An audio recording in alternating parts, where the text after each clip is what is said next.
حضرت رضی اللہ تعالیٰ عنہ نے فرمایا، عقل مند آدمی کی زبان اس کے دل کے پیچھے ہوتی ہے اور احمق آدمی کا دل اس کی زبان کے پیچھے ہوتا ہے۔ اپنے ذہنی آرام کے لیے ہر چیز کو مختصر کرنا سیکھیں۔ الفاظ، احساسات، خواہشات اور لوگ۔ ہمارے لہجے کی کڑواہٹ ہمیشہ ہماری اکڑ نہیں ہوتی، بلکہ ہماری زندگی میں برداشت کی ہوئی تلخیوں کا نتیجہ ہوتی ہے۔ جب تمہیں خوشیاں ملنے لگے تو 3 چیزوں کو کبھی نہ بھولنا: اللہ کو، اللہ کی مخلوق کو، اپنی اوقات کو۔ اپنی خواہشوں کو کبھی اپنے قدموں سے آگے نہ نکلنے دو۔ جو مل گیا اس پر شکر کرو، جو چھن گیا اس پر افسوس نہ کرو۔ میں پوری زندگی 2 بندوں کو تلاش کرنے پہ بھی تلاش نہ کر سکا، ایک وہ جس نے اللہ کے نام پہ دیا ہو اور غریب ہو گیا ہو، دوسرا وہ جس نے ظلم کیا ہو اور اللہ کی پکڑ سے بچ گیا ہو۔ بیوی نظر نیاز کی ایک دیگ کی طرح ہے جس میں چاہتے ہوئے بھی نقص نہیں نکالنا جا سکتا، بس عقیدت کے ساتھ چپ چاپ کھانی پڑتی ہے۔ کامیابی ہاتھوں کی لکیروں سے نہیں، سر کے پسینے سے ملتی ہے۔ اگر تم کسی کو دھوکہ دینے میں کامیاب ہو جاؤ تو یہ مت سمجھو کہ وہ کتنا بے وقوف ہے، بلکہ یہ سوچو کہ اسے تم پر اعتبار کتنا تھا۔ مصیبت میں گھیرے بندے کو سب سے پہلے مدد کی ضرورت ہوتی ہے۔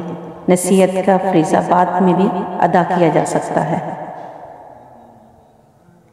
مت کرنا غرور کبھی اپنے آپ پر، اے انسان، رب نے تیرے جیسے نہ جانے کتنے مٹی سے بنا کر مٹی میں ملا دیے۔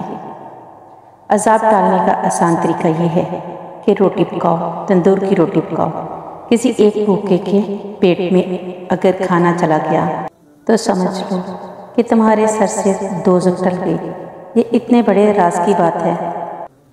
اس وقت تک کسی کے گناہ گار ہونے کا تانا نہ دو جب تک تمہیں یقین نہ ہو جائے کہ یہ تمہارے اپنے گناہ بخشے جا چکے ہیں۔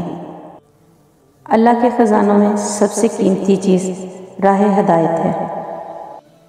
میں تیری رحمت سے بالکل مایوس نہیں ہوں، یا اللہ، بس مجھے میری ہر آزمائش میں کامیابی عطا فرما دے۔ آمین یا رب العالمین۔ زندگی میں کبھی اس انسان کو مت کھونا جو غصہ کر کے پھر خود تمہارے پاس آ جائے۔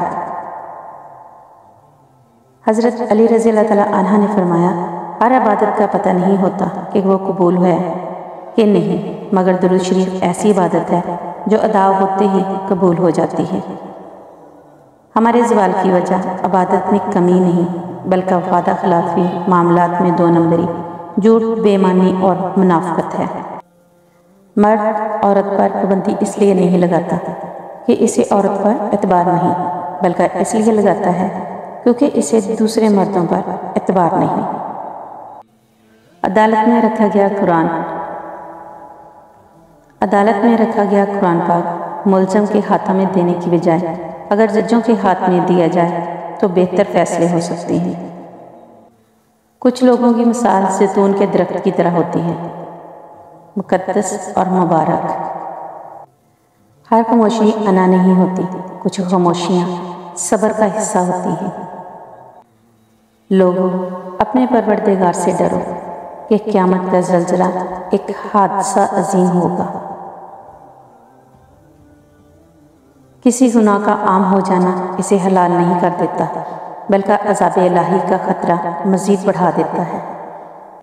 سچ بولنے والوں کو میٹھی باتیں کرنا نہیں آتی۔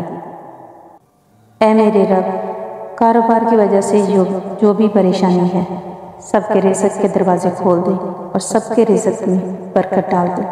آمین یا رب العالمین۔